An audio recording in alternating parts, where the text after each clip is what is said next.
ಶ್ರೀಮಠ ಎಂದೂ ಎಲ್ಲ ಪಾರ್ಟಿಯವರು ಬರ್ತಾರೆ, ಎಲ್ಲ ಧರ್ಮೀಯರು ಬರ್ತಾರೆ, ಎಲ್ಲ ಸಮುದಾಯಗಳವರು ಬರ್ತಾರೆ. ಅವರೆಂದೂ ನಿಮಗಿಂತ ಅವ್ರ ಮೇಲೂ ಅವ್ರಿಗಿಂತ ನಿಮ್ಮ ಮೇಲೂ ಅಂತ ಮಾತಾಡಿದವರಲ್ಲ.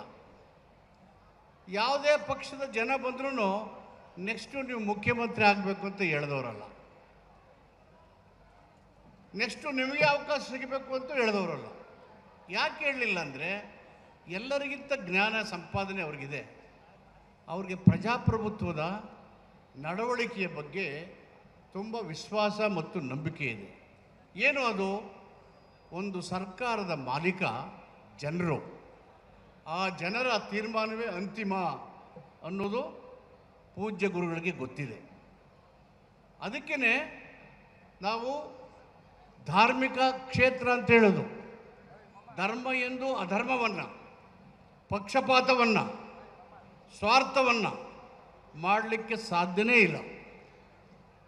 ಬಸವಣ್ಣನವರ ವಿರುದ್ಧ ಬಿಜ್ಜಳನ ಆಸ್ತಲ್ಲಿ ಎಷ್ಟು ಜನ ದೂರ ಹೇಳ್ತಾ ಇದ್ರು, ಎಷ್ಟು ಜನ ಕಂಪ್ಲೇಂಟ್ ಮಾಡ್ತಾ ಇದ್ರು. ಆದರೆ ಬಸವಣ್ಣ ಅವರು ಯಾರನ್ನೂ ದ್ವೇಷದಿಂದ ನೋಡಲಿಲ್ಲ.